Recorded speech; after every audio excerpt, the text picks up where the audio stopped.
जिसमें आते हैं आपके और हमारे जैसे लोग। सेकंड होता है बिजनेस फर्म्स, जिसमें मिड साइज और लार्ज स्केल बिजनेसेस जो होते हैं, बिजनेस फर्म्स होती हैं, वो सब आती हैं। छोटे बड़े बिजनेस जो होते हैं वो तो हाउस होल्ड में आ जाएंगे। ठीक। तीसरा होता है गवर्नमेंट, गवर्नमेंट सेक्टर। इसमें जितनी भी सेंट्रल गवर्नमेंट, स्टेट गवर्नमेंट्स हैं, लोकल अथॉरिटीज, म्युनिसिपल अथॉरिटीज, ठीक है, पंचायत, और साथ ही साथ सरकारी कंपनियां जो है ना, वो गवर्नमेंट में आएंगी।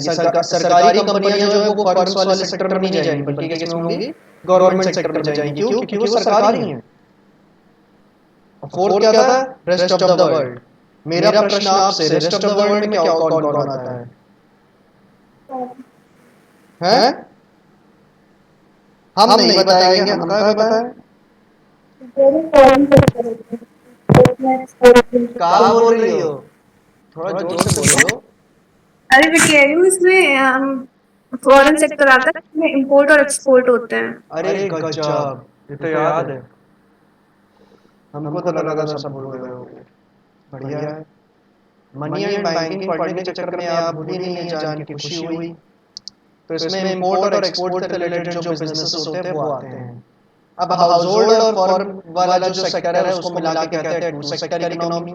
हाउस होल्ड, फर्म और गवर्नमेंट को मिला के कहते हैं थ्री सेक्टर इकोनॉमी। और इन चारों को मिला के कहते हैं फोर सेक्टर इकोनॉमी। ठीक है? बराबर है कि नहीं है? Yes sir. चलो, ये तो था पहला कॉन्सेप्ट अपना कि टाइप्स ऑफ इकोनॉमी। उसके बाद हमने देखा था कि एक इकोनॉमी में बेसिक एक्टिविटीज कौन कौन सी होती हैं।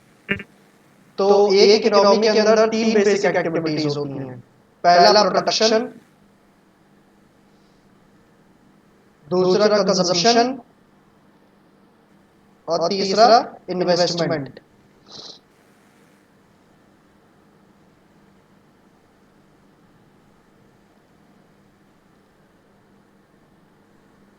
ठीक है? प्रोडक्शन क्या होता है? प्रोडक्शन बेसिकली फर्म सेक्टर के लोग ज्यादा करते हैं। ठीक है? इसमें वो क्या करते हैं कि कुछ रॉ मटेरियल वगैरह लेके एक फिनिश प्रोडक्ट पर आते हैं, जिसको मार्केट में सप्लाई किया जा सके, ताकि कंज्यूमर्स, जिनकी कोई नीड है, कोई वांट है, उसको कंज्यूम करके अपनी वांट्स को सेटिस्फाई कर सके। ठीक है? सर 5 मिनट रुक जाइए, 5 मिनट। कहाँ बोल रही हो? 5 मिनट रुक जाइए हैं? नहीं रुकेंगे, कैसे? काहे रुके? प्लीज। तो कॉफी लेने जाना। तो कॉफी का दूसरे घर में है क्या? 5 मिनट लग जाएगा उसमें, 1 मिनट लगता है बस। 2 मिनट दूसरे रूम में है सर। हाँ तो जल्दी जाओ, लेके आओ।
यस सर, बोलिए। चलो 2 मिनट लगा लेकिन तब भी ठीक है। सर आप भी तो कहते 5 मिनट में आ रहा हूँ। 5 मिनट में आ रहा है। मतलब आप भी तो ऐसे बोलते हैं कि 5 मिनट में आ रहा हूँ, जाना मत। हाँ लेकिन फिर मैं मेक श्योर करता हूँ कि मैं 5 ही मिनट में आऊँ। मैं भी आ गई।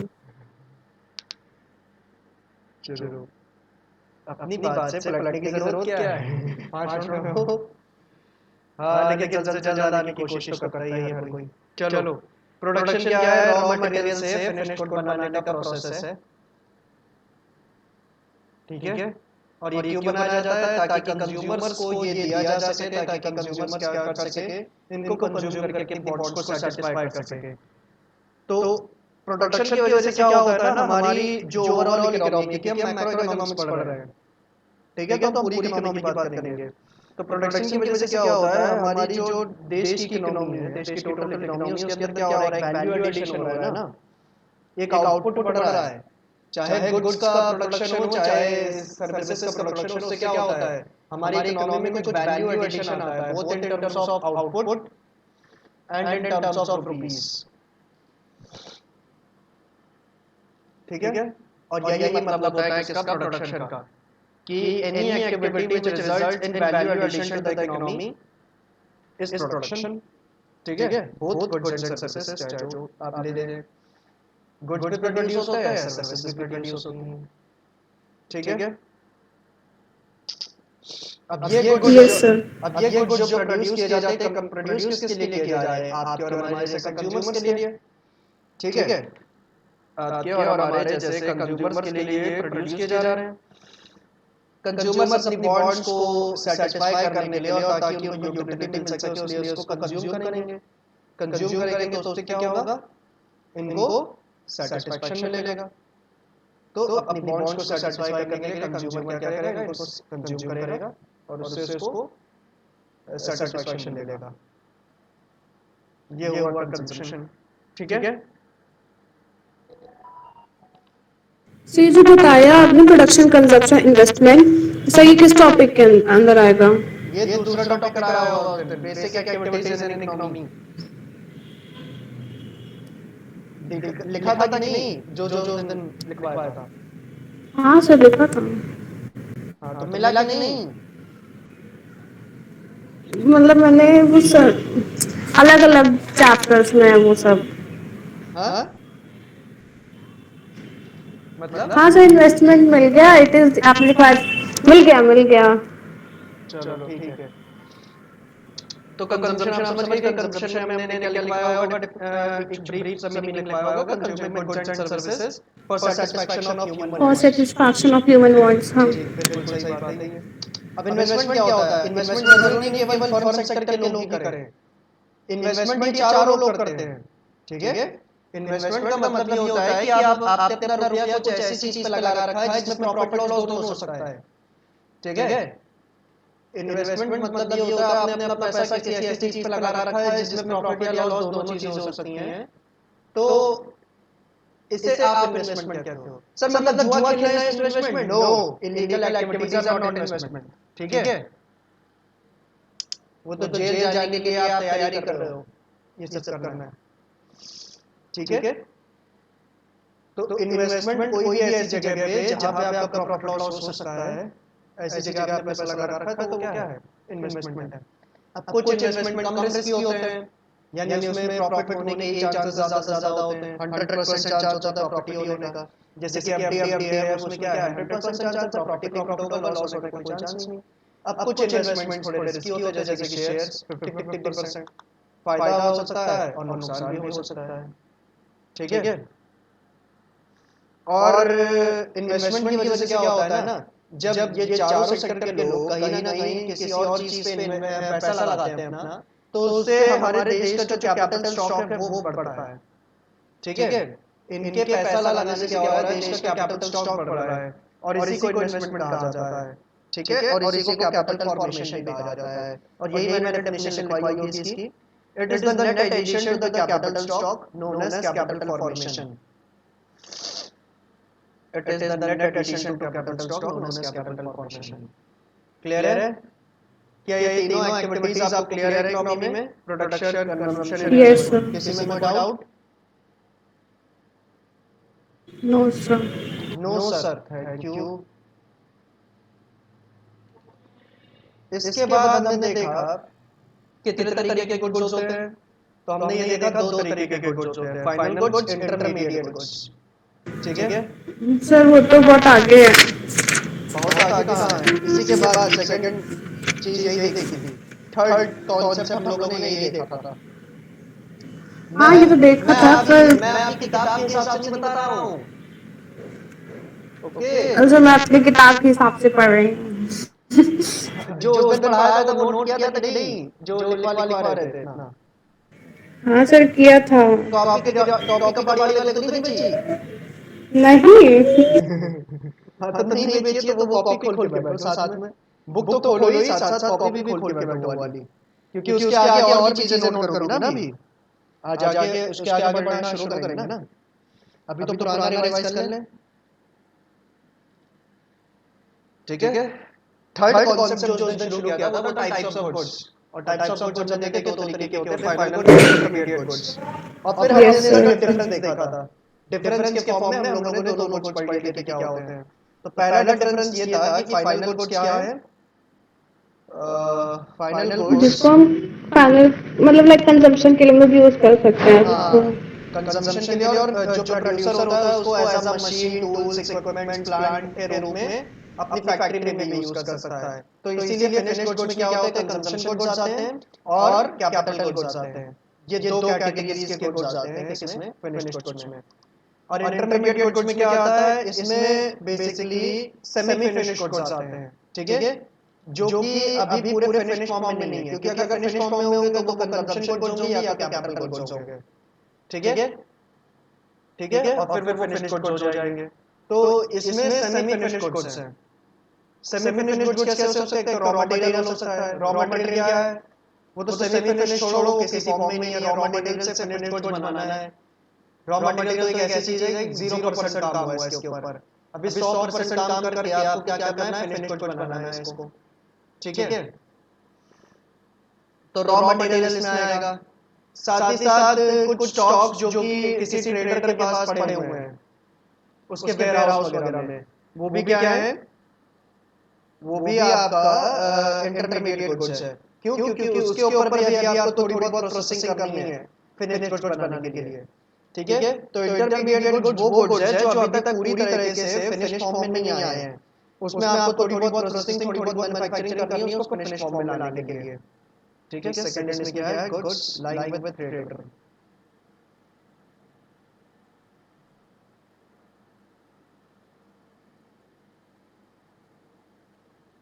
ठीक। सेकंड डिफरेंस क्या था?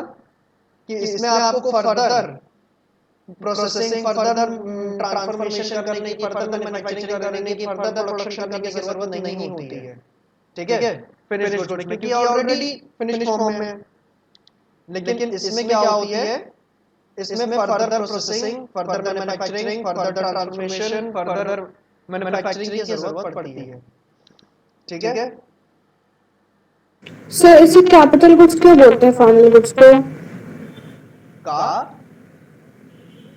फाइनल गुड्स में दो कैटेगरीज के गुड्स आते हैं। एक तो कंजम्पशन गुड्स जिनको कंज्यूमर यूज करता है कंजम्पशन पर्पसेस के लिए, और दूसरे कैपिटल गुड्स। कैपिटल गुड्स कौन से गुड्स होते हैं? जो बड़ी बड़ी machine, plant, tools, equipments use होते हैं फैक्ट्रियों के अंदर।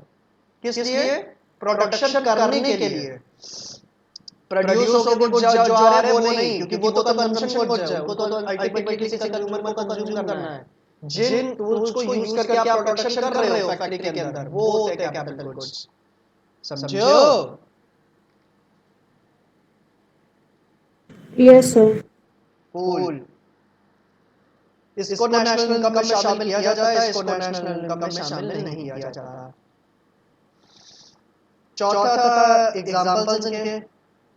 तो इसके अंदर हमने कंजम्पशन गुड्स, कैपिटल गुड्स जो चीजें हैं तो इनके एग्जांपल्स आएंगे। कैपिटल गुड्स के एग्जांपल क्या क्या होंगे? मशीनरी हो गई, कार हो गया। ठीक है? ये सब चीजें हैं, टूल्स, इक्विपमेंट।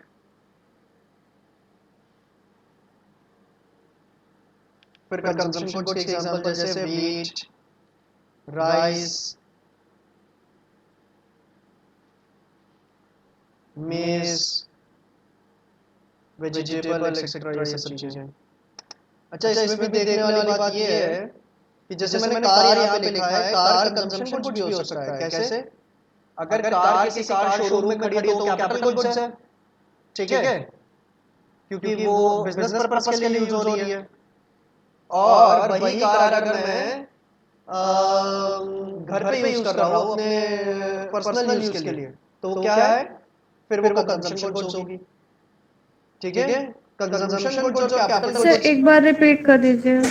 कंजम्पशन गुड्स और कैपिटल गुड्स के बाइफरकेशन के लिए पर्पस बड़ा इंपॉर्टेंट है, क्योंकि कैपिटल गुड्स को आप कहाँ यूज करते हो? बिजनेस में यूज करते हो।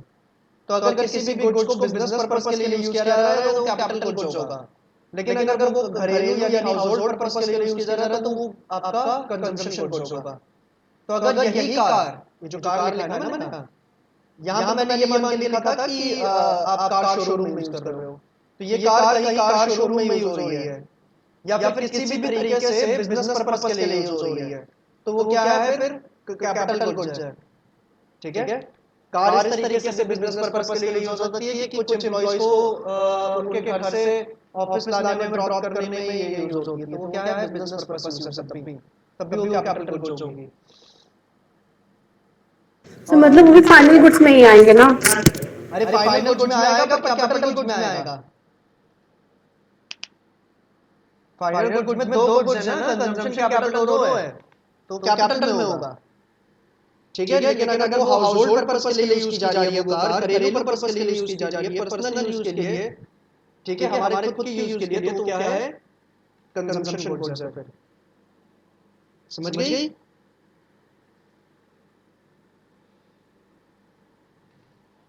क्लियर है? फाइनल गुड्स में दो टाइप के गुड्स आते हैं, कंजम्पशन गुड्स, कैपिटल गुड्स। और इंटरमीडिएट में दो टाइप की चीजें आती है, रॉ मटेरियल और गुड्स लाइक मटेरियल। क्लियर है? Yes sir. चलो, अब इसके एग्जांपल क्या क्या थे? इसके दो एग्जांपल दिए थे, चॉक्स परचेज बाय स्कूल, ठीक है, जो टीचर्स चॉक यूज करते हैं बच्चों को पढ़ाने के लिए स्कूल में, तो वो, और स्टेशनरी वगैरह जो यूज करी जाती है, सब रॉ मटेरियल का काम किया करता है, ठीक है। ये सब रॉ मटेरियल का काम करता है फिनिश प्रोडक्ट देने में, क्योंकि फिनिश प्रोडक्ट क्या है? आप टीचर से जो उसकी सर्विस ले रही हो, ठीक है, जो ज्ञान ले रही हो वो फिनिश प्रोडक्ट है, ठीक है। अब वो चीजें, वो चीज उसको डिलीवर करने के लिए टीचर डिलीवर कर सके जो चीजें असिस्ट कर रही हैं, जैसे कि चॉक्स, स्टेशनरी वगैरह का सामान, ब्लैक बोर्ड, ठीक है। और अगर प्रोजेक्टर वगैरह यूज कर रहा है वो सब किस में आएगा? वो सब एक तरीके से रॉ मटेरियल है, ठीक है। वो सभी कुछ एक तरीके से रॉ मटेरियल है, तो वो क्या होगा? इंटरमीडिएट गुड्स, ठीक है। सर स्कूल का फैन, सर वो तो कैपिटल गुड्स हो गया ना? स्कूल का फैन, हाँ वो कैपिटल गुड्स होगा, ठीक है। ठीक है सर। एक सेकंड मैम, मैं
हेलो हेलो। Yes sir. हाँ देखो इसको सर आपका सेकंड में आपके 2-3 मिनट गए। हाँ देखो इसको कहते हैं 5 मिनट बनाना, वही तो हम भी बता रहे हैं आपको। ठीक है। हाँ चलो कंजम्पशन, इसके बाद नेक्स्ट टॉपिक हमने क्या किया था, कंजम्पशन और कैपिटल गुड्स का डिफरेंस। हाँ।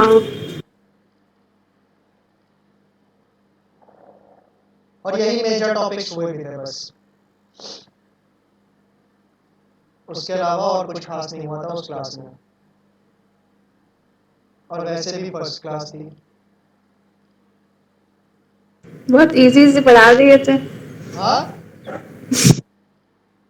कहा बहुत इजी जी। एक तो आप एक सेकंड के लिए माइक खोलती हो, कुछ भी बड़ करके चली जाती हैं, समझ में नहीं आता। कंजम्पशन गुड्स और कैपिटल गुड्स, इसमें क्या डिफरेंस था, इसमें पर्पस बड़ा इंपॉर्टेंट है, किस पर्पस के लिए गुड्स यूज हो रहे हैं। ठीक है, कि अगर वही गुड बिजनेस पर्पस के लिए यूज हो रहा है तो कैपिटल गुड्स है, अगर वो घरेलू पर्पस के लिए यूज हो रहा है कंजम्पशन गुड्स है, अभी आपको बताया। ठीक है, कंजम्पशन गुड्स जो होते हैं वो कंज्यूमर यूज करता है फॉर हिज पर्सनल सेटिस्फैक्शन। ठीक है, पहला डिफरेंस यही होगा। कंज्यूमर इन गुड्स को क्या करता है, यूज करता है अपने खुद के कंजम्पशन के लिए, पर्सनल सेटिस्फैक्शन को मीट आउट करने के लिए।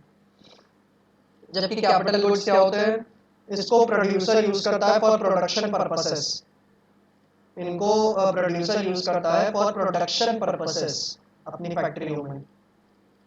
ठीक है, सेकंड डिफरेंस ये था कि ये जो गुड्स होते हैं consumption goods, they can be both durable as well as non durable. आपके लिए एक और प्रश्न, sir what is durable, sir sorry ma'am durable क्या होता है? और जो कैपिटल गुड्स होते हैं ना, ये केवल और केवल ड्यूरेबल ही होते हैं, ये नॉन ड्यूरेबल नहीं हो सकते। बताओ। सर ड्यूरेबल हम लोग बार बार यूज कर सकते हैं। अरे वाह, बेकार बताया, मजेदार नहीं है बात। लंबे समय के लिए यूज कर सकते हैं, ये निकलना चाहिए, ये एप्ट है। जिन गुड्स को आप लंबे वक्त तक यूज कर सकती हो वो होते हैं ड्यूरेबल, और जिनको लंबे वक्त तक यूज नहीं किया जा सकता वो नॉन ड्यूरेबल। ठीक है, क्लियर है? जैसे कि टमाटर, उनको लंबे वक्त तक यूज कर सकती हो नहीं, जल्द से जल्द बनाना पड़ता है, इसलिए वो नॉन ड्यूरेबल। और क्या है फिर, पेन, पेन क्या होता है, वो होता है ड्यूरेबल, क्योंकि वो लंबे समय तक साथ रहता है। पेन पेन ड्यूरेबल है, रिफिल नहीं, रिफिल नॉन ड्यूरेबल हुई। ठीक है, और कुछ ड्यूरेबल चीजों की बात करूं, मोबाइल फोन आपका वो ड्यूरेबल है, लंबे समय तक साथ देगा। ठीक है, तो consumption goods durable non durable दोनों हो सकते हैं। कुछ कंजम्पशन गुड्स होंगे ड्यूरेबल, जो लंबे वक्त तक आपका साथ देंगे। ठीक है, और कुछ नॉन ड्यूरेबल, जो जिनको आपको जल्दी खत्म करना पड़ेगा। जो वेजिटेबल्स फ्रूट्स वगैरह होते हैं आपके, वो नॉन ड्यूरेबल है। ठीक है, लेकिन जो जो आपके मोबाइल फोन्स हैं, लैपटॉप्स हैं, गाड़ी है, ठीक है, फर्नीचर वगैरह आपने लिया है, ये सब क्या है, ये सब कंजम्पशन गुड्स है और ये सब ड्यूरेबल है, ये सब लंबे वक्त तक चलेगा। ठीक है, अब कैपिटल गुड्स केवल ड्यूरेबल ही होते हैं, वो नॉन ड्यूरेबल हो ही नहीं सकते। अच्छा फिर से बता दीजिए एक बार। का क्या बता सर फिर दीजिए? से बता दीजिए, मतलब फिर से रिपीट कर दीजिए, इतना शोर हो रहा था मैं कुछ सुन नहीं पाई। कंजम्पशन गुड्स होते हैं वो ड्यूरेबल नॉन ड्यूरेबल दोनों हो सकते हैं ना, क्योंकि अगर आपके पास जो ड्यूरेबल नॉन ड्यूरेबल का मतलब, ड्यूरेबल गुड्स यानी वो गुड्स जो लंबे वक्त तक चलते हैं, और नॉन ड्यूरेबल गुड्स वो गुड्स जो लंबे वक्त तक नहीं चलते हैं, जिनको आपको जल्द से जल्द खत्म करना पड़ता है। अब आपके पास सब्जियां फ्रूट्स ये सब चीजें जो है वो नॉन ड्यूरेबल है, क्योंकि इन्हें आपको आप जल्द से जल्द खत्म करना चाहोगे, नहीं तो ये खराब होने लग जाएंगी, तो ये नॉन ड्यूरेबल गुड्स है कंजम्पशन गुड्स, आप पर्सनल सेटिस्फेक्शन के लिए कंज्यूम कर रहे हो, लेकिन है नॉन ड्यूरेबल। लेकिन जो आपके मोबाइल फोन है, एसी है, टीवी है, गाड़ी है, ये सब चीजें क्या है, ये सब ड्यूरेबल गुड्स है। ये सब भी कंजम्पशन पर्पस के लिए, आप पर्सनल सेटिस्फेक्शन के लिए यूज कर रहे हो, लेकिन ये सब ड्यूरेबल गुड्स है, ये लंबे वक्त तक चलेंगे आपके पास। ठीक है, अब कैपिटल गुड्स जो है ये केवल और केवल ड्यूरेबल होते हैं, क्यों?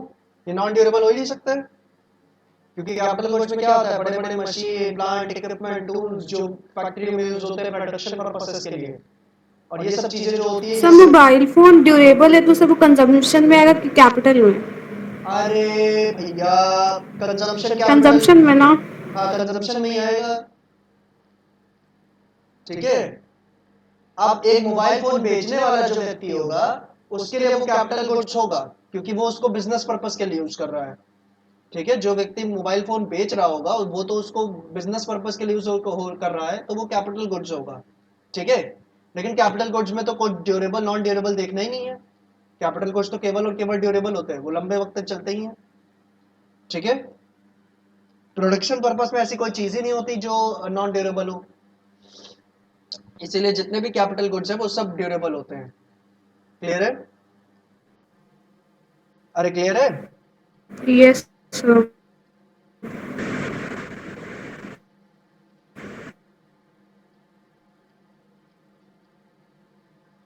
अब इसके एग्जांपल्स कंजम्पशन के, तो कंजम्पशन गुड्स के कोई भी एग्जांपल ले लो। ठीक है, जनरल वाले ले लेता हूँ, व्हीट, राइस, वेजिटेबल्स, फ्रूट्स। अब ये एग्जांपल्स हुए मेरे पास नॉन ड्यूरेबल गुड्स के। ड्यूरेबल गुड्स के एग्जांपल दूं तो आप जो वॉच पहनती हो, ठीक है, आप जो फोन चला रही हो, और फैन जो आप अपने घर में चला रही हो, ठीक है, घर में जो चला रही हो। अब अगर आपके आपकी इलेक्ट्रॉनिक्स की दुकान और वहाँ फैन फैन रख के बेच रही हो, फिर वो कैपिटल गुड्स है। फिर वो आप पर्सनल यूज़ थोड़ी कर रही हो, बिजनेस यूज़ कर रही हो। और घर का जो फर्नीचर है वो सब चीज़ें क्या है, वो सब ड्यूरेबल है, ठीक है। और कैपिटल में तो आपको बताया था, मशीनरी वगैरह जो यूज़ हो रही है फैक्ट्रियों में, tools, equipments, plants, etcetera. Clear है?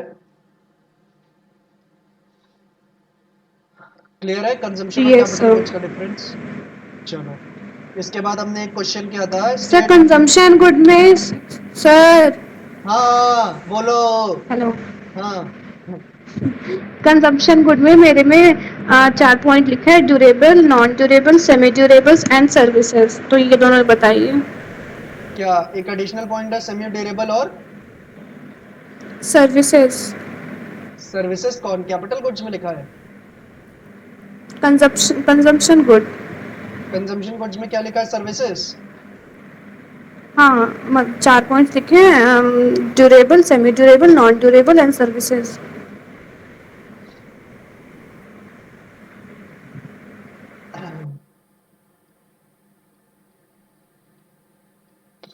ड्यूरेबल्स, सेमी ड्यूरेबल तो आपने देख ही लिया है ना, कि कंजम्पशन गुड्स ड्यूरेबल और नॉन ड्यूरेबल होते हैं दोनों, ठीक है। सेमी ड्यूरेबल मतलब लंबे वक्त तक चल भी सकता है और लंबे वक्त तक हो सकता है ना भी चले, ये आपके ऊपर होता है, ठीक है।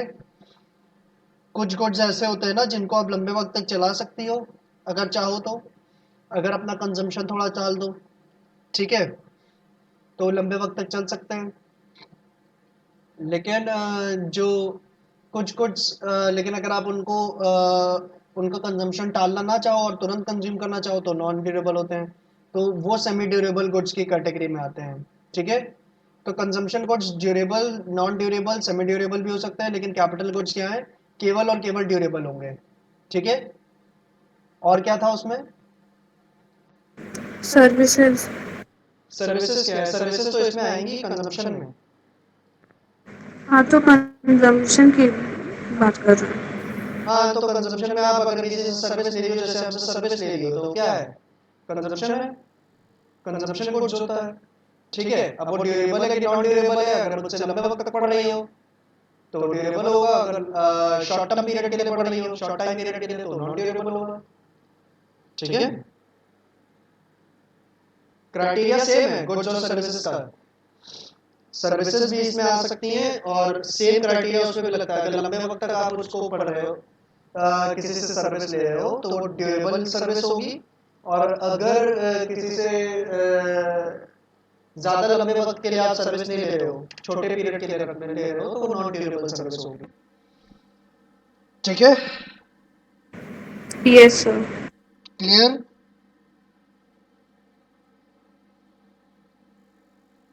अरे क्लियर है? Yes sir. चलो, इसके बाद हमने क्वेश्चन किया था state the end use classification of goods, ठीक है। और इसका आंसर क्या था, कैपिटल गुड्स, कंजम्पशन गुड्स और इंटरमीडिएट गुड्स।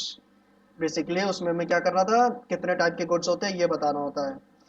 तो हमने क्या किया, जो फाइनल गुड्स है उनको, उसके जो दोनों पार्ट्स हैं, दोनों जो टाइप्स हैं, उनको अलग अलग लिखा, कैपिटल गुड्स और कंजम्पशन गुड्स, और intermediate goods as a collective whole लिखा उसको, ठीक है। तो आंसर क्या होगा, कैपिटल गुड्स, कंजम्पशन गुड्स और इंटरमीडिएट गुड्स उसका, ठीक। और उसके बाद एक बहुत अच्छा क्वेश्चन किया था हमने, है ना, all machines are capital goods, do you justify this statement, ये वाला, all machines are capital goods, do you justify this no statement? Sir. हाँ, नो, ठीक है। इसका एग्जांपल हमने क्या लिया था, वॉशिंग मशीन का, है ना। वॉशिंग मशीन को अगर आप यस सर। वॉशिंग मशीन को अगर आपकी इलेक्ट्रॉनिक्स की शॉप है, ठीक है, और वहां पे रख के बेच रहे हो, तो वो क्या है, बिजनेस पर्पस का यूज है, इसलिए वो क्या होगा, कैपिटल गुड्स। और वही वॉशिंग मशीन आप घर पे पर्सनल यूज के लिए यूज कर रहे हो, तो वो क्या है, कंजम्पशन गुड्स, ठीक है। सरस, यस सर। पहली क्लास में हमने इतनी पढ़ाई की थी इस चैप्टर में, इससे आगे कुछ नहीं पढ़ा है। अब मुझे बताओ इसमें कोई डाउट है इतनी चीजों में? बताओ। अभी नहीं। अभी नहीं, बाद में होगी। मतलब नहीं है। बाद में रुको सर, कुछ ढूंढते हैं, कुछ ढूंढ के लाते हैं नया अजूबा। चलो अब नेक्स्ट कॉन्सेप्ट देखते हैं। नेक्स्ट कॉन्सेप्ट है फैक्टर्स ऑफ प्रोडक्शन। बताओ कितने होते हैं? तो 4 होते हैं। कौन कौन? लैंड सर हमारी जमीन हो गई लैंड। का, land labour capital entrepreneur. Land labour capital entrepreneur. Okay cool cool cool. Land labour capital और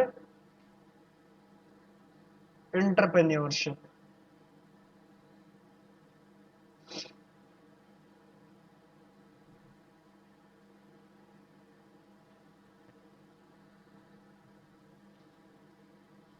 अब ये चारों फैक्टर सर्विसेज कौन प्रोवाइड करता होगा? हाउस होल्ड सेक्टर के लोग, गवर्नमेंट सेक्टर के लोग, सर्विसेज वो फर्म सेक्टर के लोग, कि rest of the world sector के लोग?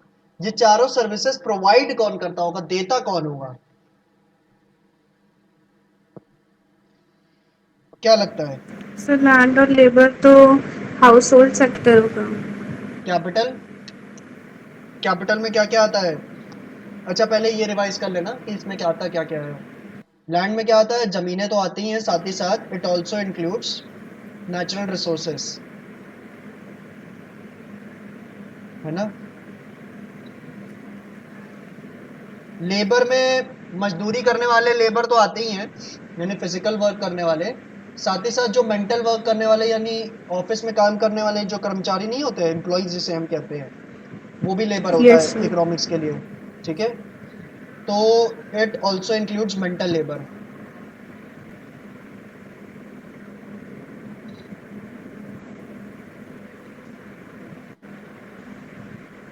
कैपिटल, कैपिटल के अंदर क्या होता है? कैपिटल सुन के ज्यादातर लोग यही समझते हैं कि बिजनेस स्टार्ट करने के लिए जो फंड्स जरूरी होते हैं उसी को कैपिटल कहते हैं। वो तो होता ही है कैपिटल, लेकिन इसके अंदर जो वो कैपिटल गुड्स हैं वो भी आते हैं, कैपिटल गुड्स।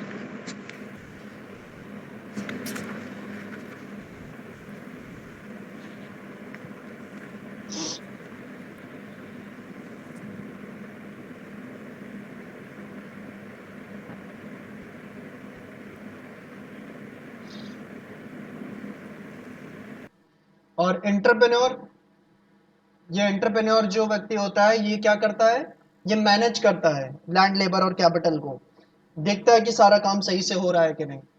तो entrepreneur is a person who manages land labour and capital. Person who manages land labour and capital.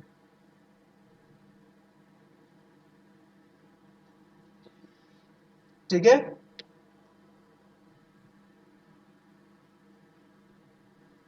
अरे ठीक है। Yes sir.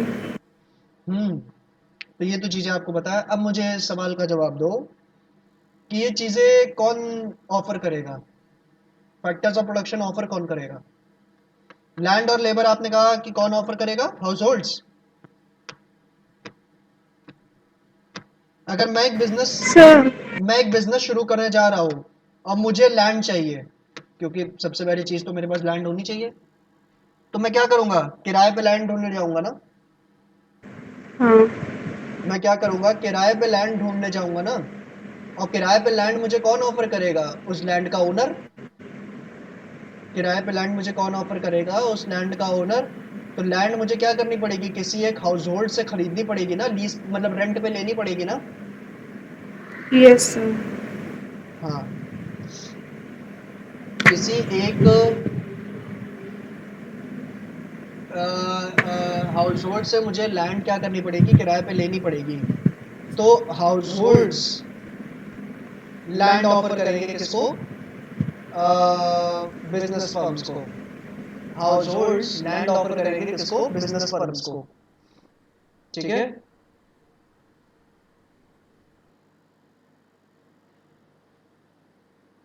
अब नेक्स्ट लेबर, लेबर कहां से आएगा, ये तो डेफिनेटली कहां से आएगा, हाउस होल्ड से।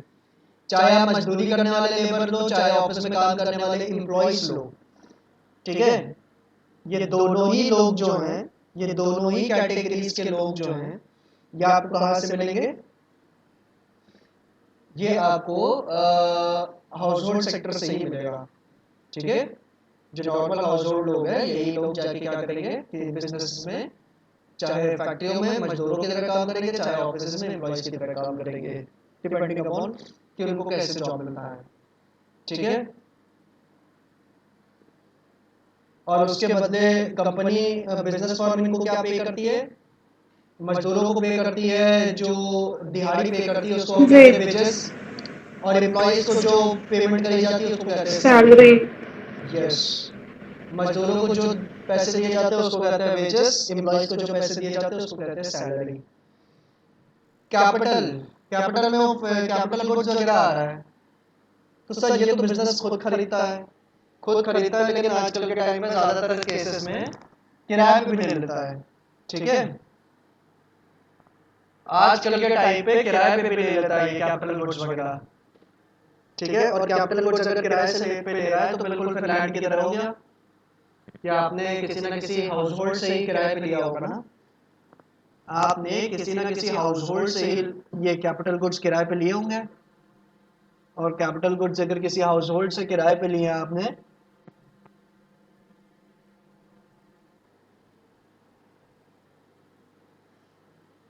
तो फिर आपको क्या करना पड़ेगा, तो फिर आपको उसको किराया नहीं देना होगा, किराया तो देना ही पड़ेगा, साथ ही साथ कुछ इंटरेस्ट वगैरह भी देना पड़ता है कैपिटल गुड्स के केस में, कैपिटल के केस में।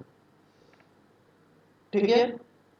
और एंटरप्रेन्योर, वो बंदा जो इन सबको मैनेज करेगा, वो तो ऑब्वियसली हाउस होल्ड से ही आएगा। ठीक है। लेबर की तरह वो भी हाउस होल्ड से ही आएगा।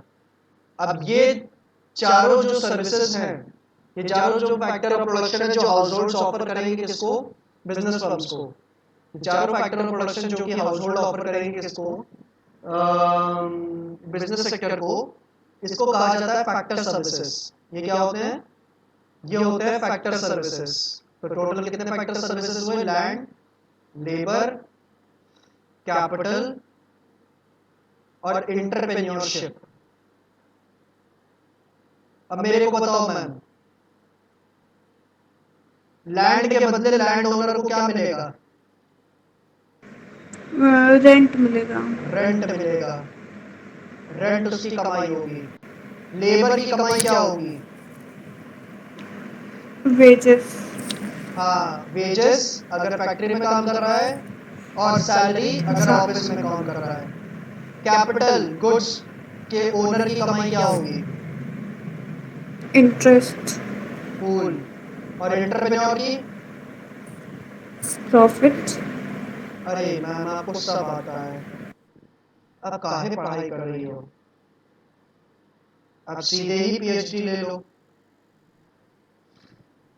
ठीक है। अब ये चारों क्या हैं, ये चारों पेमेंट्स करी गई हैं किनके द्वारा, बिजनेस फर्म्स द्वारा हाउस होल्ड्स को, उनकी फैक्टर सर्विसेज लेने के बदले। ये चारों क्या है, पेमेंट्स है जो कि की गई हैं बिजनेस फर्म्स द्वारा हाउस होल्ड्स को उनकी फैक्टर सर्विसेज लेने के बदले। इसलिए अगर आप बिजनेस फर्म्स के कॉन्टेक्स्ट में देखो तो ये वो इनको क्या कहेंगे, बिजनेस फर्म्स के, फैक्टर पेमेंट। क्या हार्पिक क्या कह रही हैं, फैक्टर पेमेंट। अच्छा हमको लगा हार्पिक कुछ कह रही हैं, पता नहीं। अगर बिजनेस फर्म्स के कॉन्टेक्स्ट से देखो तो बिजनेस फर्म्स इनको क्या कहेगा, फैक्टर पेमेंट्स। लेकिन अगर वो लैंड के इंडिविजुअल ओनर, लेबर के कॉन्टेक्स्ट में, एंटरप्रेन्योर के कॉन्टेक्स्ट में और कैपिटल गुड्स के ओनर के कॉन्टेक्स्ट में देखो तो उनको क्या मिल रहा है, फैक्टर इनकम्स, क्योंकि इन्होंने तो सर्विसेज दी थी ना। इसलिए उनकी तो कमाई हो रही है, इसलिए उनके कंटेक्स्ट में वो फैक्टर इनकम होगा, और बिजनेस फर्म से कंटेक्स्ट में क्या होगा, फैक्टर पेमेंट्स। क्लियर है? क्लियर है?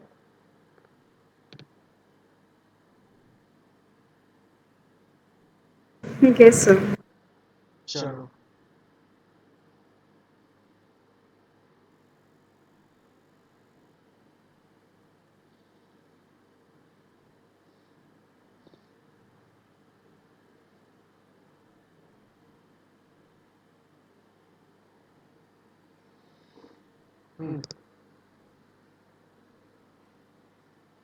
अब हम बढ़ते हैं नेक्स्ट कॉन्सेप्ट पे। नेक्स्ट कॉन्सेप्ट क्या है? Two sector model. ठीक है, या टू सेक्टर इकोनॉमी। ठीक है, इकोनॉमी के जो दो सेक्टर होते हैं, टू सेक्टर्स कौन से हैं? हाउस होल्ड और फर्म्स। तो उसका मॉडल हम देखेंगे। अब ये दो टाइप से दिया हुआ है आपकी बुक में। ये जो टू सेक्टर मॉडल है, ये दो टाइप से दिया हुआ है आपकी किताब में। पहला तो विदाउट सेविंग एंड इन्वेस्टमेंट्स, और फिर दूसरा वाला है विद सेविंग एंड इन्वेस्टमेंट्स। तो हम दोनों देखेंगे। टू सेक्टर मॉडल दो तरीके से दिया हुआ है। पहला तो विदाउट सेविंग एंड इन्वेस्टमेंट्स, तो सबसे पहले हम लोग देखेंगे विदाउट सेविंग एंड इन्वेस्टमेंट्स, और फिर देखेंगे विद सेविंग एंड इन्वेस्टमेंट्स। तो आप हेडिंग डालो टू सेक्टर मॉडल, और उसके नीचे जैसे ऐसे हेडिंग डालो टू सेक्टर मॉडल,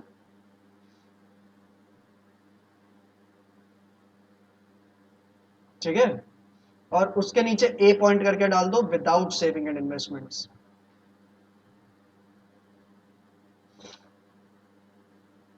और फिर बनाओ मेरे साथ।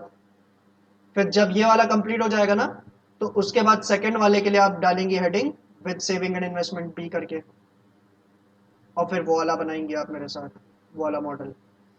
क्लियर है? क्लियर है मैम? Yes sir.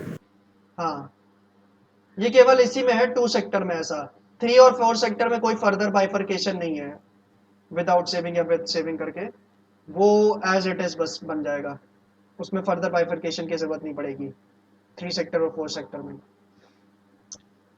ये पहला होगा मेरा हाउस होल्ड्स, और दूसरा ये फर्म्स का सेक्टर, क्योंकि टू सेक्टर में क्या आता है, यही दोनों चीजें आती हैं, हाउस होल्ड्स और बिजनेस फर्म्स। अब फैक्टर सर्विस कौन किसको देगा बताओ? फैक्टर, हाउस होल्ड देगा फर्म्स को। बहुत बढ़िया।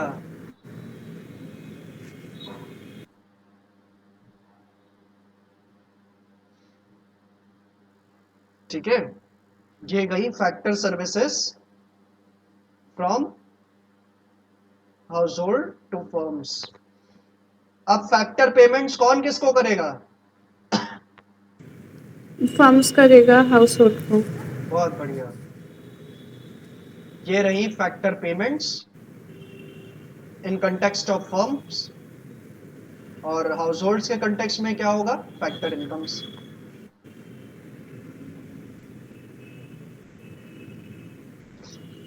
ठीक है, अब ये रहा फैक्टर सर्विस और फैक्टर पेमेंट्स का हिसाब किताब। लेकिन हाउस होल्ड भी बिजनेस फर्म से क्या करेगा? हाउस होल्ड को भी जब जरूरत पड़ती है ना, तो वो गुड्स एंड सर्विसेज कहाँ खरीदने जाता है? बिजनेस फर्म्स के पास। तो हाउस होल्ड क्या करेगा? बिजनेस फर्म से परचेज करेगा क्या? Goods and services.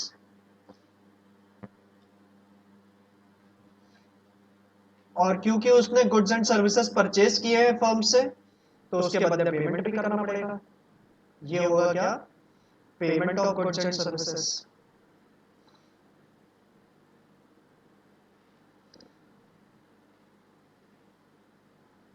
ठीक है,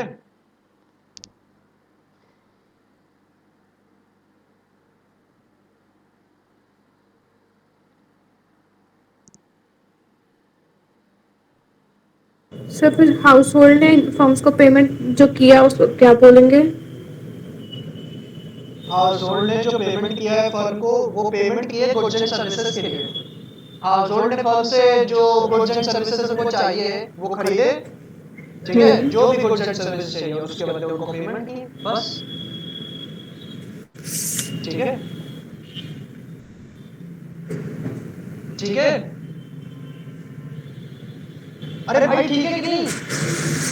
हाँ सर। हाँ, अब ये जो हो रहा है ना, ये एक्टिविटीज जो हो रही है, ये हो रही है फैक्टर मार्केट में,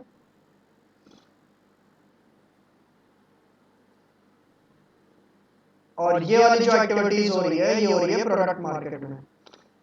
ठीक है, ये किस में हो रही है? प्रोडक्ट मार्केट में।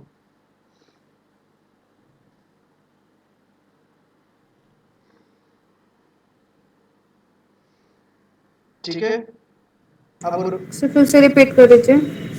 ऊपर जो फैक्टर सर्विसेज वाली जो एक्टिविटीज नहीं हो रही थी, फैक्टर सर्विसेज फ्लो कर रही थी हाउस होल्ड टू फर्म्स, और फिर फैक्टर पेमेंट्स फ्लो कर रही थी फर्म्स टू हाउस होल्ड, ये कहाँ हो रहा है? ये फैक्टर मार्केट में हो रहा है।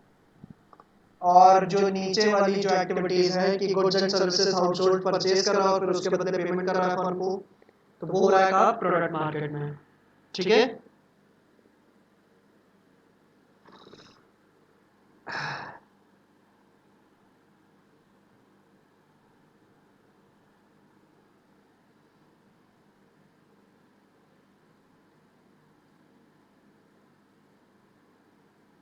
Sir factor market and product market क्या है? बस फैक्टर मार्केट में क्या होता है? फैक्टर सर्विसेज का आदान प्रदान होता है, और प्रोडक्ट मार्केट में गुड्स एंड सर्विसेज का आदान प्रदान होता है।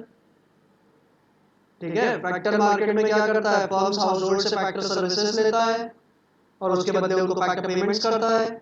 और प्रोडक्ट मार्केट में क्या होता है? हाउस होल्ड फर्म से गुड्स एंड सर्विसेज परचेज करती है और उसके बदले पेमेंट करती है। ये मतलब हुआ इसका।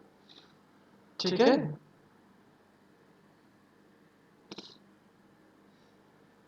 अब जो यस सर। अब जो सामने एक्टिविटीज होते हुए देख रही हो, वही मतलब है इसका। ठीक है, अब ये जो मैंने 1 2 3 4 करके सर हाउस होल्ड ने जो फर्म्स को पेमेंट दिया उसको बोलेंगे कंजम्पशन एक्सपेंडिचर, वही मैं आपसे पूछ रही थी। क्या? हाँ, इसको कंजम्पशन एक्सपेंडिचर कहेंगे। ठीक है, ठीक है, कह सकते हैं। वैसे यहाँ पे आप payment of goods and services की जगह कंजम्पशन एक्सपेंडिचर लिख सकती हो। ठीक है, लेकिन payment of goods and services भी लिखोगी तो भी सही रहेगा। ठीक, क्योंकि ये डायग्राम भी मैंने बुक से ही बनवाया है, तो उसमें payment of goods and services लिखा हुआ है, तो आप दोनों ही लिख सकती हो। वैसे कंजम्पशन एक्सपेंडिचर बड़ा ही क्या कह सकते हैं इसको, बट एग्जाम में आ गया क्या होता है तो मेरे को पता ही नहीं रहेगा। बहुत ही कूल साउंड करता है, तो वो तो मैं आपको पहले ही बता चुका हूँ। कंजम्पशन एक्सपेंडिचर सेकंड कॉन्सेप्ट क्या किया था? बेसिक एक्टिविटीज इन इकोनॉमी, और उसी में तो कंजम्पशन कवर किया था।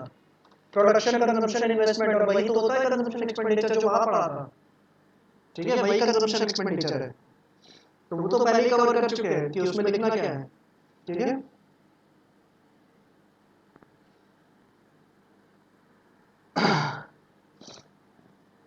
कंजम्पशन हम लोग पहले ही देख चुके हैं कंजम्पशन एक्सपेंडिचर क्या होता है। वो तो अब आसान सी चीज है। कंजम्पशन एक्सपेंडिचर क्या होता है? कंज्यूमर अपनी वांट्स को सेटिस्फाई करने के लिए जो खर्चा करता है for purchase of consumption goods, उसको कहते हैं कंजम्पशन एक्सपेंडिचर। ठीक है, अब ये जो 1 और 3 वाला पार्ट है, ये आता है मनी फ्लो में, और ये जो 2 और 4 वाला पार्ट है, ये होता है रियल फ्लो।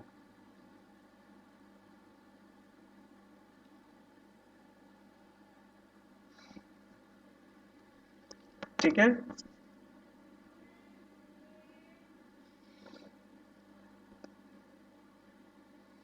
ये जो 1 और 3 है, यानी 1 और 3 क्या है? फैक्टर सर्विसेज जा रही है हाउस होल्ड से फर्म की तरफ, और गुड्स एंड सर्विसेज परचेज कर रहा है हाउस होल्ड फर्म से।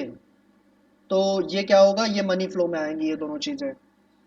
और फिर फैक्टर पेमेंट्स करी गई फर्म्स द्वारा हाउस होल्ड्स को, और पेमेंट करी गई गुड्स एंड सर्विसेज के लिए हाउस होल्ड्स द्वारा फर्म्स को। तो ये क्या होगा? ये आएगा आपका ये दोनों चीजें आएंगी किसमें? रियल फ्लो में। क्लियर है? क्लियर है? सर रिपीट कर दीजिए।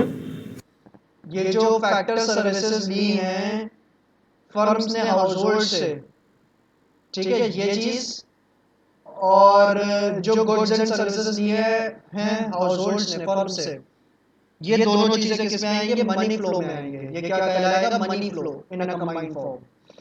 और फिर दूसरा, ये जो फैक्टर पेमेंट्स किए हैं फर्म्स ने हाउस होल्ड्स को, और जो पेमेंट्स करी गई है गुड्स एंड सर्विसेज के बदले, जिसको आपने कंजम्पशन एक्सपेंडिचर कह रहे हो, जो किया है हाउस होल्ड्स ने फर्म्स को, ये कहलाएगा रियल फ्लो। ये दोनों ही चीजें क्लियर है? इसलिए मैंने लिखा है 1+3 का मतलब क्या है? मनी फ्लो, और 2+4 का मतलब क्या है? Real flow. सरस?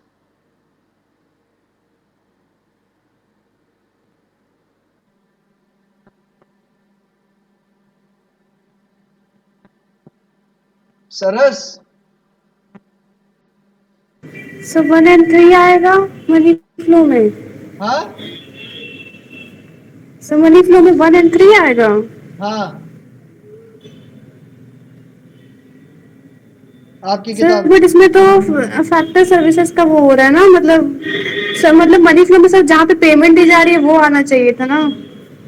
अरे नहीं, इसको उससे जोड़ के नहीं देखना है। अरे सर ओ वो गलत हो गया रुको रुको मतलब। रुको रुको रुको रुको, हाँ सही कह रही हो, सही कह रही हो, सही कह रही हो। उल्टा लिख दिया। ये होगा मनी फ्लो, और वो ऊपर वाला होगा रियल फ्लो, जिसमें गुड्स और सर्विसेज फ्लो कर रहे हैं ना, वो रियल फ्लो है। और जिसमें मनी फ्लो कर रहा है एक जगह से दूसरी जगह, वो मनी फ्लो है। ठीक है?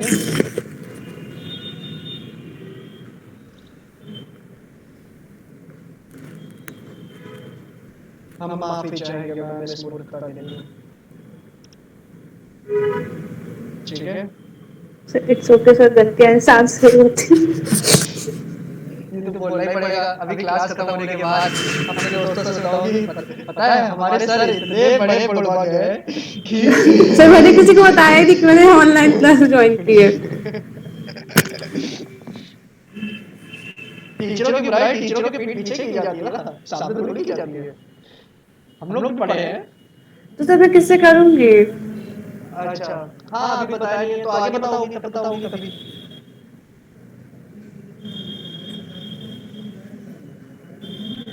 अपने स्कूल वाली इकोनॉमिक्स मैडम की बुराई उनके सामने थोड़ी करती हो। नहीं नहीं सर मैं उनकी बुराई नहीं करती, बहुत अच्छा पढ़ाती हैं वो। अच्छा, तो सही है। बस मैं क्लास टीचर की बुराई करती थी क्योंकि वो बहुत अजीब थे। क्लियर है ना? Real flow, money flow. Real flow और money yes flow sir, clear yes है? सर। दो चीजें पता होना नेशनल इनकम में बहुत जरूरी है। एक तो फ्लो, फ्लो आपने देख लिया क्या होता है, ठीक है? और दूसरी चीज होती है स्टॉक।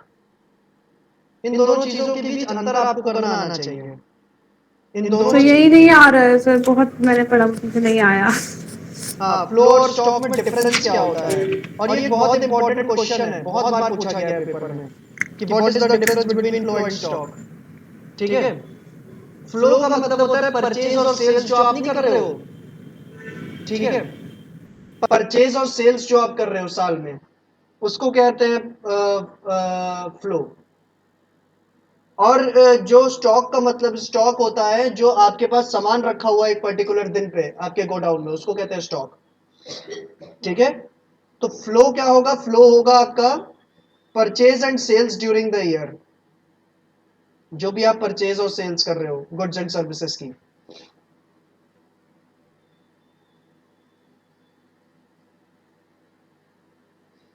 और स्टॉक में क्या क्या आएगा? Opening and closing stock. Opening stock यानी साल की शुरुआत में जो आपके पास स्टॉक है, महीने की शुरुआत में जो स्टॉक है, या दिन की शुरुआत पे आपका जो स्टॉक है।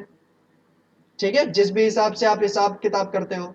ठीक है? कुछ लोग हिसाब किताब साल साल पे करते हैं, कुछ लोग महीने महीने पे करते हैं, कुछ लोग रोज का रोज हिसाब रखते हैं।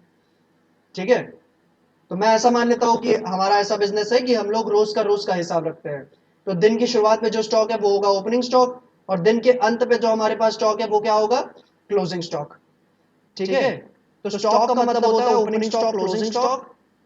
ठीक है? स्टॉक मतलब स्थिर चीज, एक पर्टिकुलर टाइम पे मेरे पास क्या है, कितने रुपए का सामान या कितनी यूनिट्स हैं, वो स्टॉक होगा। और फ्लो क्या है, परचेज और सेल्स जो आप कर रहे हो, नियमित अंतराल में जो गुड्स आप परचेज करते जा रहे हो कितने रुपए के कर रहे हो, नियमित अंतराल में जो सेल्स कर रहे हो वो कितने रुपए के कर रहे हो, कितने यूनिट्स कर रहे हो, वो होता है फ्लो। क्लियर है? क्लियर है? सर और कोई पॉइंट बताइए। और कोई पॉइंट अभी बताएंगे, इसका पूरा डिफरेंस देखेंगे, लेकिन टू सेक्टर मॉडल का पार्ट नंबर 2 देखने के बाद, ठीक है? अब हम पढ़ते हैं उस पे two sector model, B point डालो, विद सेविंग एंड इन्वेस्टमेंट्स, ठीक है? ये विदाउट सेविंग एंड इन्वेस्टमेंट इतना था, ये था, बीच में कुछ नहीं है, ठीक है? विदाउट सेविंग एंड इन्वेस्टमेंट में बीच में कुछ नहीं है। अब सेकंड पार्ट डालो, B part, two sector model with saving and investments, ठीक है? Two sector model with savings and investment, और उसमें ये वाला जो पार्ट है जितना अभी तक बना है ये तो बनेगा ही, साथ में बस एक चीज ऐड हो जाएगी, वो है यहां पे कैपिटल मार्केट।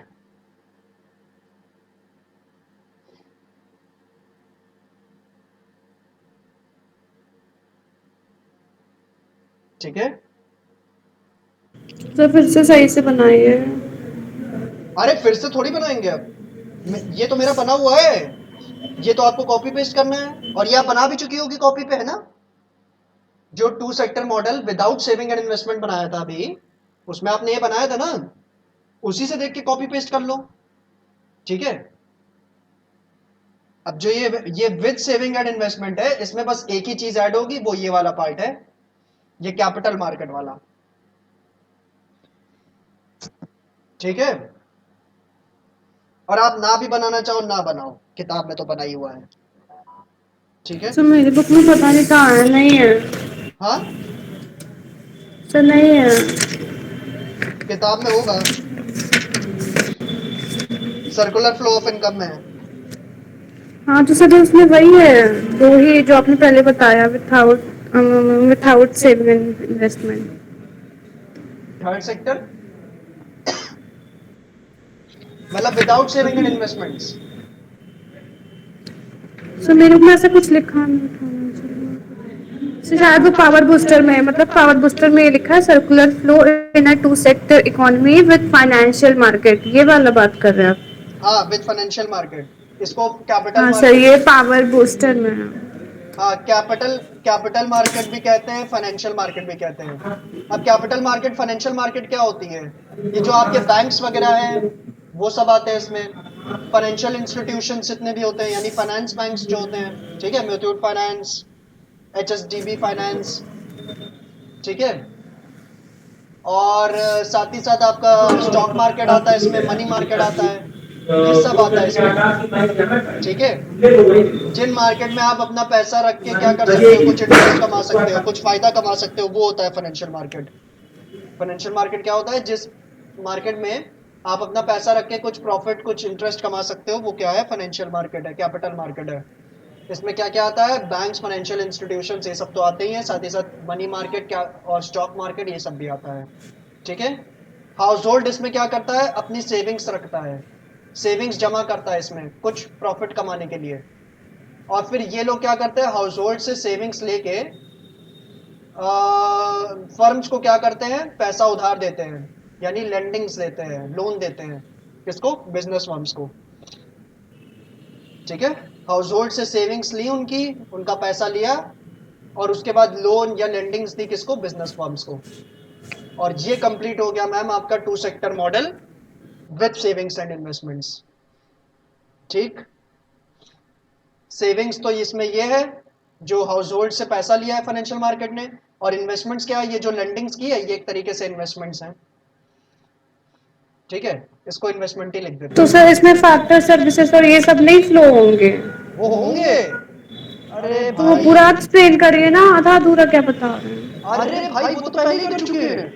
मैंने क्या कहा कि तो सर वो तो आपने किया, वो तो विदाउट सेविंग इन्वेस्टमेंट में किया ना। माता जी सुनो, विदाउट सेविंग एंड इन्वेस्टमेंट में वो जो पूरा एक्सप्लेन किया वो तो है ही इसमें एडिशनली बस ये चीज ऐड हो रही है, ये फाइनेंशियल मार्केट वाली, वो सब तो है ही, फैक्टर मार्केट, प्रोडक्ट मार्केट जो देखा है पूरा, वो तो है ही इसमें भी। बस एक एडिशनल चीज ऐड हो रही है, वो ये सेविंग्स और इन्वेस्टमेंट के बारे में। वो किसके थ्रू फ्लो कर रही है? ये फाइनेंशियल मार्केट के थ्रू फ्लो कर रही है। ये तो पहले एडिशनल मैं है। एक मिनट सुनिए पहले मेरी बात। हाँ पहले मैं एग्जाम में एक्सप्लेन कर दूंगी जो मतलब लाइक फैक्टर सर्विसेज गया फिर उसको पेमेंट मिली ये सब, ठीक है। हाँ उसके मुझे एडिशनल ये मतलब लगा लिखना पड़ेगा कि लाइक फाइनेंशियल मार्केट के बारे में। देखो, इसमें एग्जाम में पूछा क्या जाएगा, वो two sector economy without saving and investment पूछ रहा है कि विद सेविंग एंड इन्वेस्टमेंट पूछ रहा है, वो क्लियर नहीं बताएगा। ठीक है, अगर वो मतलब कुछ नहीं कहता, केवल कह रहा है टू सेक्टर मॉडल बताओ, तो फिर आपके ऊपर है एग्जाम वो नंबर्स की वेटेज देखना। अगर नंबर है 2 या 3 नंबर का है तो केवल विदाउट सेविंग एंड इन्वेस्टमेंट वाला बना के चले आना जो पहले बनाया था। ठीक है, लेकिन अगर वेटेज ज्यादा है, 4 से 6 नंबरों का है, तो आप दोनों बना देना। ठीक है, विदाउट सेविंग एंड इन्वेस्टमेंट भी और विद सेविंग एंड इन्वेस्टमेंट भी। तब आपको दोनों चित्र बनाने पड़ेंगे, पहले जो बनाया था वो, और इस समय जो मेरी स्क्रीन पे है पूरा का पूरा चित्र, वो भी। ठीक है, सर बट एक्सप्लेन तो करना पड़ेगा ना। हाँ एक्सप्लेन दोनों को करना पड़ेगा। हाँ तो इसको बताइए क्या लिखना है स्टार्टिंग में, फिर कैसे एंड करेंगे ये तो बताइए। अरे वो तो किताब में लिखा है, ये सब भी लिखवाएं अब।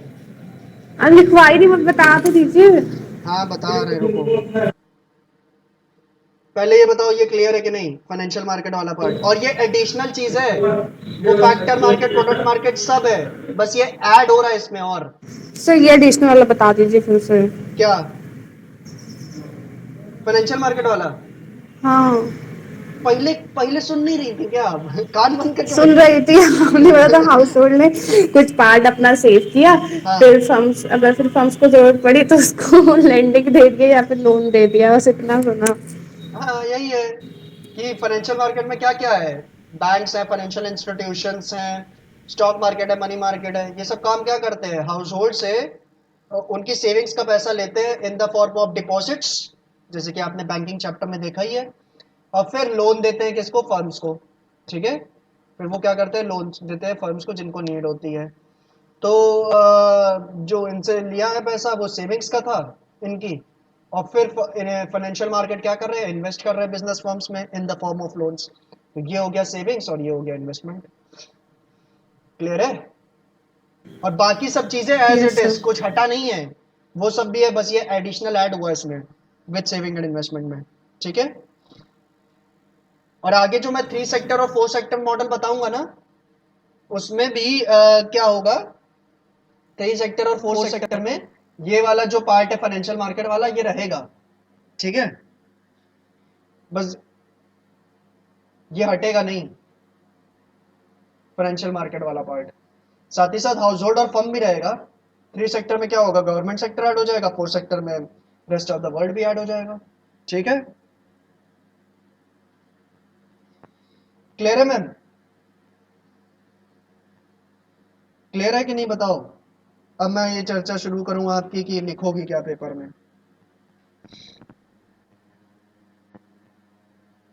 Hello hello, yes sir. Clear है कि नहीं? आप तो माइक बंद करके बैठ गए, अब हम बोलेंगे नहीं, जाओ। अरे नहीं, मैं सिलेबस चेक करी थी, उसमें सिर्फ 2 सेक्टर मॉडल ही है, आप भी चेक कर लीजिए। आपकी किताब में, आपकी किताब हमारे पास है ही नहीं। अरे मैंने आपको जो सिलेबस सेंड किया वो। अच्छा, उसमें 2 सेक्टर मॉडल है, तो वो केवल इतना ही लिखा है, 2 सेक्टर। आप चेक कर लीजिए ना एक बार। अच्छा, देख लेंगे। अभी फिलहाल इसको जरा देख लेते हैं कि इसमें लिखना क्या क्या है।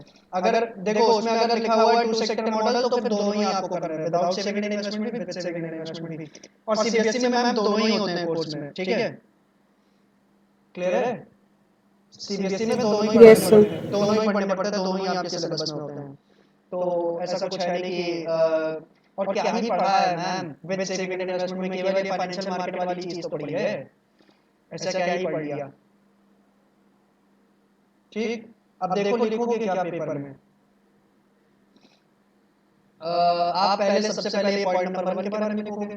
ठीक है, कि फैक्टर सर्विसेज क्या कर रही हैं? फ्लो कर रही हैं from household to firms.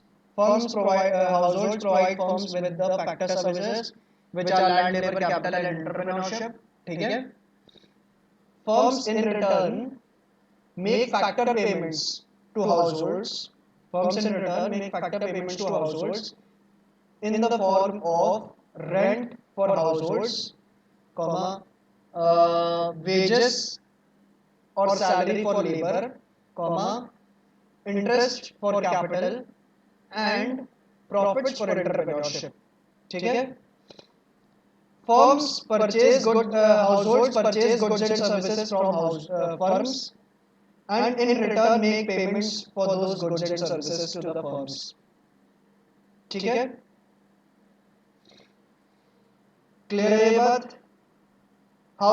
Yes, sir. Households keep their savings. Households keep their savings in financial market, and financial market in return invests these their savings in business firms. ठीक है। उसके बाद आप ये भी लिखोगी the flow of factor services from households to firms and the flow of factor payments from firms to household takes place in factor market and the purchase of goods and services and payment for those goods and services takes place in product market. ठीक है। इस बारे में clear है? ये चीज समझ रही हो ना? और एक लास्ट चीज ये लिखोगी कि flow of factor services and purchase of goods and services is called real flow and factor payments and payment for goods and services is called real money flow. ठीक है। ये पूरा आपका एक्सप्लेनेशन होगा इस मॉडल का। आप डायग्राम भी ड्रॉ करोगी और साथ ही साथ एक्सप्लेनेशन भी दोगी, दोनों देना पड़ता है। ठीक है। ऐसे काम नहीं चलेगा कि केवल डायग्राम बनाओ और एक्सप्लेनेशन ना दो, ऐसे काम नहीं चलेगा। अगर स्पेसिफिकली उसने कह दिया कि केवल डायग्राम ड्रॉ करो तो केवल डायग्राम बनाने से काम चल जाएगा, लेकिन ऐसा कभी कहता नहीं, वो हमेशा कहता है एक्सप्लेन। तो एक्सप्लेन कह रहा है तो डायग्राम भी बनाना पड़ेगा और ये एक्सप्लेनेशन भी लिखना पड़ेगा। ठीक है। और ये एक्सप्लेनेशन आप अपने वर्ड्स में लिख सकती हो। ठीक है। हर कोई अपने वर्ड्स में लिखता है, तो कोई जरूरी नहीं किताब से रट के जाओ, किताब से एक बार रीड मार लो। ठीक है। और उसके हिसाब से आप अपने हिसाब से बना के लिख सकती हो। और अपने हिसाब से अगर ना बना पाओ कि सर हमसे नहीं बनेगा, हम रटेंगे, तो बता देना फिर कि हम लिखवा भी देंगे कुछ। ठीक है। फिर उसको रट के चले जाना। क्लियर है? या फिर ऐसा ना Yes, कर ले, sir. या फिर ऐसा ना कर ले कि इसके बारे में आप खुद ही कुछ बना के आओ, फिर मैं देखता हूँ कि सही बनाया आपने कि नहीं बनाया। इसके बारे में जो आप एग्जाम में एक्सप्लेनेशन लिखोगे अपने वर्ड्स में, मैंने कहा ना छोटे अपने अपने वर्ड्स में आप लिख सकती हो इसमें, तो आप बनाने की कोशिश करो। ठीक है। किसका तो सर? फर्स्ट वाले का तो बना लूंगी, सेकंड वाले का बनाऊंगी, कोशिश करूंगी। भाई साहब सेकंड में है का? धरती फट गई, आसमान निकल गया। है क्या सेकंड वाले में? केवल एक ही लाइन तो ऐड होगी कि house holds keep their savings in financial market and financial market invests their savings in business firms। बस ये एक लाइन ऐड होगी उसमें। और है क्या उसमें? बाकी सब तो चीजें सेम है फर्स्ट और सेकंड वाले में। विदाउट सेविंग एंड इन्वेस्टमेंट और विद सेविंग एंड इन्वेस्टमेंट में। ठीक है। पहला वाला जो 2 सेक्टर वाला मॉडल मैंने ड्रॉ किया था वो क्या था? Without saving and investment. और ये जो दूसरा वाला ड्रॉ किया है वो क्या है? With saving and investment. Sir but ऐसा तो होता नहीं, मतलब कोई हाउस होल्ड कुछ ना कुछ तो सेव करता ही है। हाँ, तो ये वाला ज्यादा प्रैक्टिकल है और ये वाला जरूर होगा कोर्स में। और अगर ये कोर्स में है तो पहला वाला तो होगा ही कोर्स में। ठीक है। तो इसीलिए दोनों पढ़ने होते हैं, सीबीएसई में दोनों होते हैं। पेपर में ज्यादातर ये पूछा जाता है। ठीक है। Yes sir. With saving and investment. Clear है? और आप इसी का एक्सप्लेनेशन लिख के आना। ठीक है। मैं देखता हूँ सही लिख रही हो कि नहीं लिख रही हो। और अगर आप इसका सही से लिख ले रही हो तो आप बाकी दोनों सेक्टर्स जो हैं 3 सेक्टर और 4 सेक्टर उसका भी अपने आप से बना के लिख लोगे। ज्यादातर लोग अपने मन से बना के लिखते हैं मैम ये। ठीक है, कोई भी रट के नहीं जाता, क्योंकि इसमें थोड़ी छूट है कि आप अपने हिसाब से लिख सकती हो, क्योंकि डायग्राम तो आप बिल्कुल रट रटा के जाओगी घर से, तो एक्सप्लेनेशन तो आप अपने हिसाब से लिख ही सकती हो। ठीक है, कोई ज़रूरी नहीं है उसमें रटने की। ठीक है, लेकिन आप सही लिख रही हो कि नहीं लिख रही हो, इसके लिए ये वाला जो हमने नहीं देखा है विद सेविंग एंड इन्वेस्टमेंट वाला, इसका लिख के आना। ठीक है, लिखना और हमको व्हाट्सएप पे सेंड कर देना, हम बताएंगे सही लिख रही हो कि नहीं, और अगर सही नहीं लिख रही होगी तो फिर मैं आपको एक्सप्लेनेशंस लिखवा दूंगा। ठीक है, तीनों मॉडल्स के, 2 okay sector, sir. 3 sector, 4 sector के, अगर आपके आपसे सही से नहीं लिख पा रही होगी इसके। ठीक है, और अगर सही से लिखा होगा तो उसी को डन कर देंगे, आप एग्जाम के समय वही रट के चली आना, वही पढ़ के, रटने की क्या जरूरत है, पढ़ के जाना। ठीक, यस सर।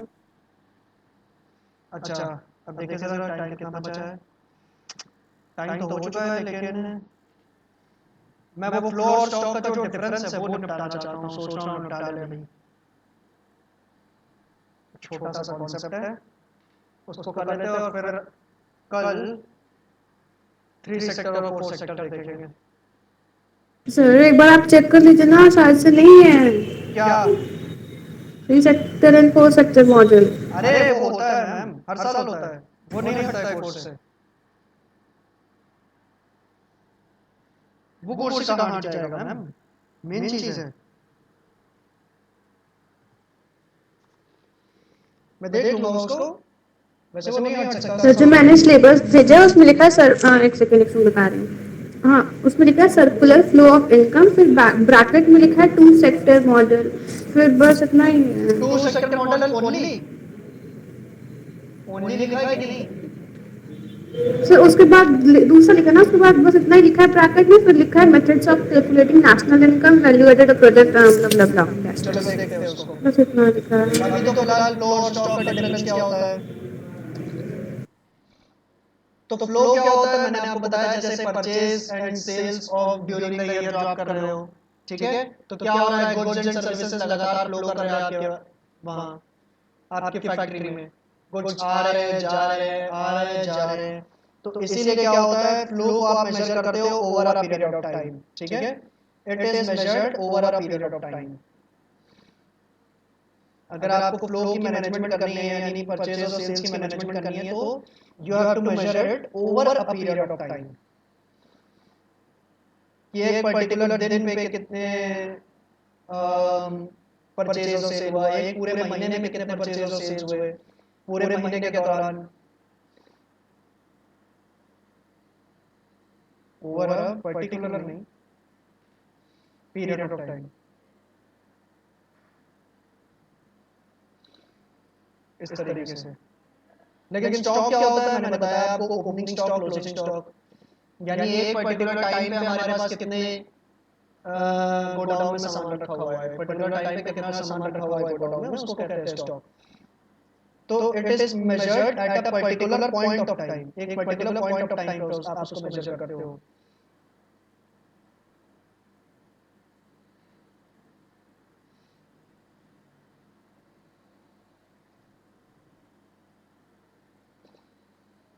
पर्टिकुलर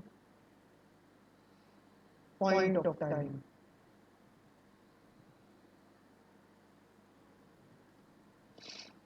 ठीक है, सेकंड डिफरेंस, फ्लो के क्या होते हैं, टाइम डायमेंशंस होते हैं। क्योंकि इसको आप over a period of time measure कर रहे हो ना, तो किसी दिन पे परचेज सेल ज्यादा हुई होगी, किसी दिन पे परचेज सेल कम हुई होगी। इस हिसाब से इसके काफी टाइम डायमेंशंस होते हैं। आप हर दिन का डेटा एनालाइज में लेते हो, एनालिसिस में। लेकिन स्टॉक के कोई टाइम डायमेंशंस नहीं होते। क्यों? क्योंकि स्टॉक दो प्रकार का होता है, ओपनिंग या क्लोजिंग। अगर आप दिन के हिसाब से हिसाब लगा रहे हो, तो दिन की शुरुआत का जो स्टॉक है वो ओपनिंग स्टॉक, दिन के अंत का जो स्टॉक है वो क्लोजिंग स्टॉक, बीच में जो स्टॉक रखा हुआ है उसकी कोई वैल्यू नहीं। अगर आप महीने के हिसाब से हिसाब लगा रहे हो, तो महीने की शुरुआत का पहली तारीख का जो स्टॉक है वो ओपनिंग स्टॉक, और जो आपका 30 तारीख का स्टॉक है वो क्या है, क्लोजिंग स्टॉक। बीच के जो 28 दिन है उनकी कोई वैल्यू नहीं। बीच के 28 दिन जो स्टॉक रखा गया है उसकी कोई वैल्यू नहीं। अब नेशनल इनकम जो होता है वो फ्लो कॉन्सेप्ट है। National income is a flow concept. It is not a stock concept.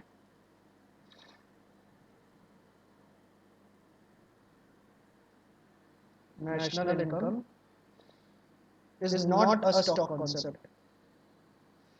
ठीक? Stock concept.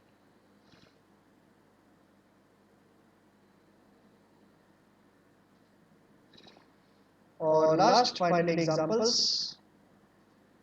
क्या होगा इसका? Purchase and sales during the year,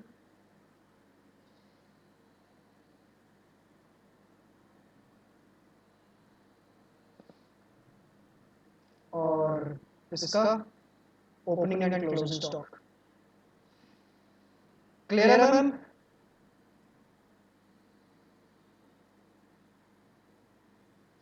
difference between flow and stock 2 marks का क्वेश्चन है, बहुत बार 2 ही मार्क्स के लिए बहुत बार पूछा गया है सीबीएसई में, यही लिखाना।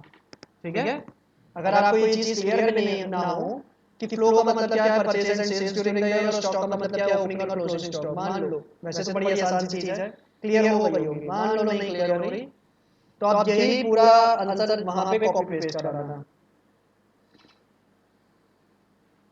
यही डिफरेंस जो 4 लिखे हुए हैं। 2 नंबर में आएगा पेपर में और 90% आएगा पेपर में, ये बहुत बार आता है। सर आइडेंटिफाई करने में दिक्कत होती है।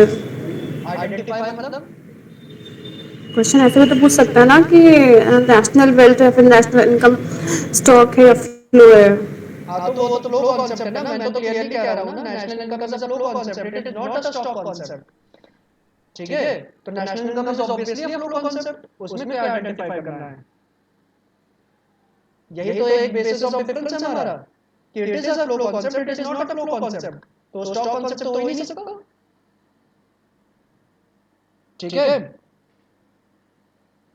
सर बट क्यों है ये तो बताइए ना। क्यों? क्योंकि नेशनल इनकम भी over a period of time measure की जाती है। ठीक है, पूरे एक साल की नेशनल इनकम निकलती है, तो पूरे एक साल की निकल रही है तो हर दिन जो हर एक इकोनॉमिक यूनिट है देश में कितना कमा रही है उसको एनालिसिस में लिया जाता है। ठीक है, इसीलिए वो एक फ्लो कॉन्सेप्ट है, ना कि स्टॉक कॉन्सेप्ट। स्टॉक कॉन्सेप्ट होता तो क्या होता? साल की शुरुआत का जो दिन है 1 जनवरी, साल के अंत का जो दिन है 30 दिसंबर, अरे यार 31 दिसंबर, केवल उन दोनों दिन पे क्या करते, हम कितना कमा रहे हैं देश में, हर एक इकोनॉमिक यूनिट कितना कमा रही है, केवल उसी को ले लेते, और बाकी 365 दिन की कोई वैल्यूएशन ही ना होती। तो ऐसा तो होता नहीं है, हर दिन प्रत्येक इकोनॉमिक यूनिट कितना कमा रहा है इसकी एनालिसिस की जाती है ना, इसको कंसीडरेशन में लिया जाता है नेशनल इनकम में, इसीलिए एक फ्लो कॉन्सेप्ट है। समझिए आप? Yes sir. और बाकी वो सब आइडेंटिफिकेशन उसमें नहीं होगा, जैसे कैपिटल गुड्स और कंजम्पशन गुड्स में था कि ये देखो ये बताओ कि वेजिटेबल्स क्या है कंजम्पशन गुड्स, कैपिटल गुड्स बताओ, राइस क्या है कैपिटल गुड्स कंजम्पशन गुड्स, इस तरीके से। वैसे उसमें भी इतना आसान तो नहीं पूछते हैं। तो कुछ सर कुछ भी आ सकता है ना। नहीं, वो कंजम्पशन गुड्स और कैपिटल गुड्स के क्वेश्चन होते हैं, वो जो आइडेंटिफिकेशन वाले होते हैं। नहीं सर ये भी होते हैं। किसमें? फ्लो स्टॉक, इसमें सिर्फ यही बन सकता है जो आपने अभी बोला कि national income is a flow concept और स्टॉक कॉन्सेप्ट, बस ये वाला, और कुछ इसमें आइडेंटिफाई करने को होता ही नहीं है। फ्लो का मतलब होता है परचेज सेल्स, और स्टॉक का ओपनिंग और क्लोजिंग स्टॉक, इसमें आइडेंटिफाई क्या कर पाओगे आप? Sir balance in a bank account क्या होगा? Balance in a bank account, ये आपका स्टॉक। ओके, इस तरीके से।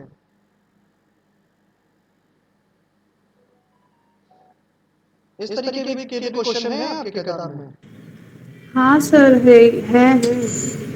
हाँ तो ठीक है, तो आपको कॉन्सेप्ट याद रखना होगा ना, एक पर्टिकुलर पॉइंट ऑफ टाइम पे जो कोई चीज पूछ रहा होगा वो क्या है हमारा? स्टॉक। सर तो balance in a bank account stock कैसे होगा? अरे किसी एक दिन पे पूछ रहा है ना, किसी एक दिन पे अपना बैलेंस जानने की कोशिश कर रही हो ना, तो क्या है वो स्टॉक हुआ, क्योंकि एक पर्टिकुलर दिन पे आप देख रही हो कि आपका बैलेंस कितना है। ठीक है, स्टॉक भी तो ऐसे ही देखते हैं कि एक पर्टिकुलर दिन पे मेरे पास कितना स्टॉक रखा गया है।